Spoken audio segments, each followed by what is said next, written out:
I keep telling myself, but I don't wanna let you know. Is this what we become?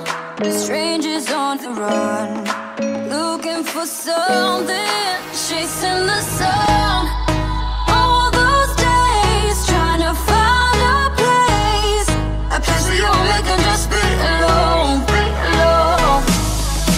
All those nights lying by your side, like it's a bright, feeling it shine under your spotlight.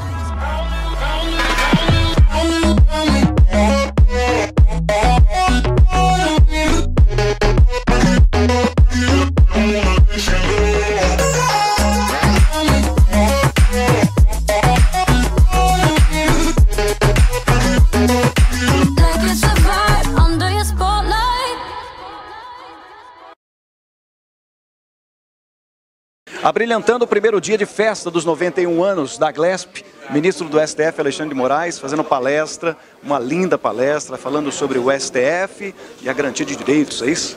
Exatamente, é uma honra poder estar aqui com vocês nos 91 anos da grande loja maçônica do estado de São Paulo, para que nós possamos falar um pouco, não só sobre o Supremo Tribunal Federal, mas também sobre as instituições e a maçonaria que desde o início, já no Império, no início da República Brasileira, sempre teve uma participação importante e fundamental no fortalecimento das instituições.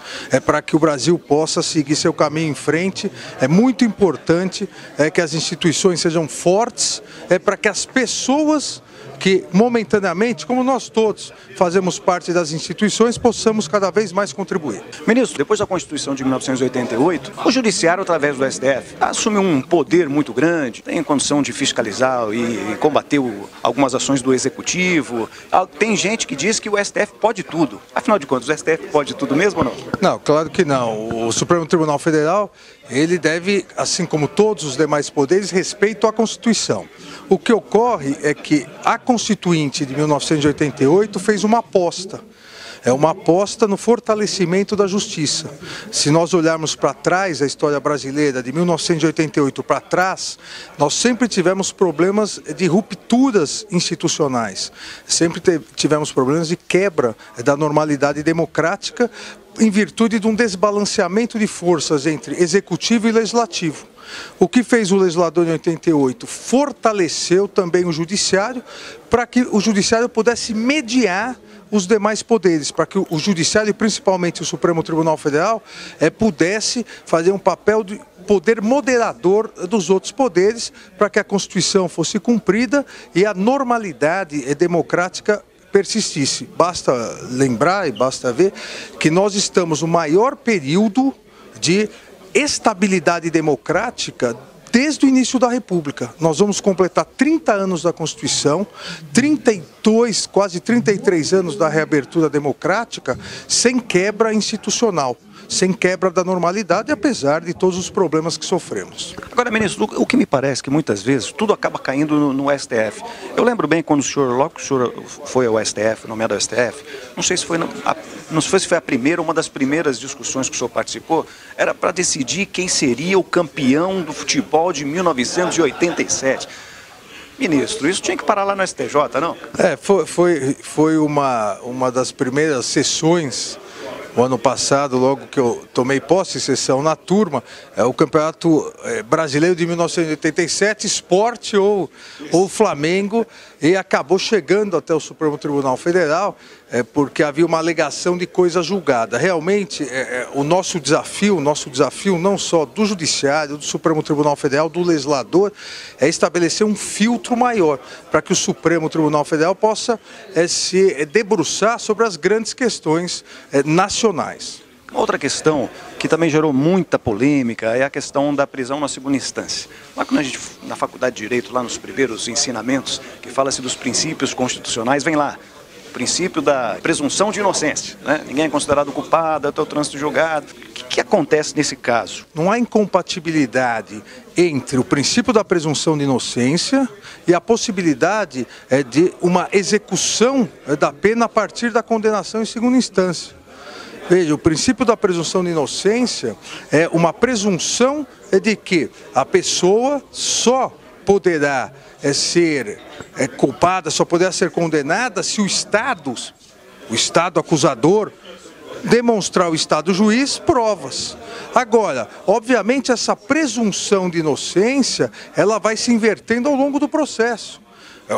Há uma condenação em primeiro grau, há uma condenação em segundo grau. Nem o Superior Tribunal de Justiça, nem o Supremo Tribunal Federal, eles podem reanalisar provas. Ou seja, a partir do segundo grau, há já uma certeza sobre a culpabilidade. Eventuais problemas constitucionais, eventuais problemas legais da legislação federal, podem inclusive reverter isso. Mas, nesse momento, o mérito foi julgado. Não significa que a pessoa já tenha afastado totalmente a presunção de inocência. Ela ainda pode vir a ser declarada inocente, pode ser absolvida, mas nesse momento o que nós temos que olhar dentro da ponderação de valores é que a ordem pública exige a prisão dessa pessoa, porque ela já passou por um julgamento de primeiro grau, já passou por um julgamento de segundo grau, ou seja, o mérito, as provas já foram analisadas. Mas ela ainda não é considerada reincidente, ela ainda não perdeu seus direitos políticos, ela não vai eventualmente, se tem um cargo público, perder o seu cargo público, porque ainda permanece a presunção de inocência, que não é incompatível com a prisão antes do término do processo. Senão nós não teríamos a possibilidade de uma prisão preventiva, de uma prisão em flagrante.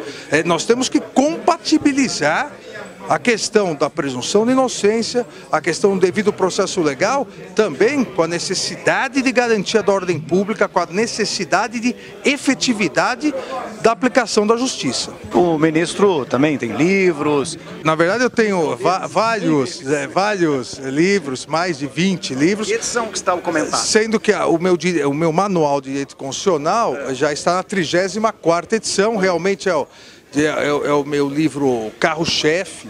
Eu lancei já muito jovem, em 1997, e já vendeu mais de 700 mil exemplares. Então, realmente, eu tive a possibilidade de chegar a toda uma geração de estudantes de direito constitucional para dar o meu apoio, para dar minha contribuição para o fortalecimento do direito constitucional, que é muito importante.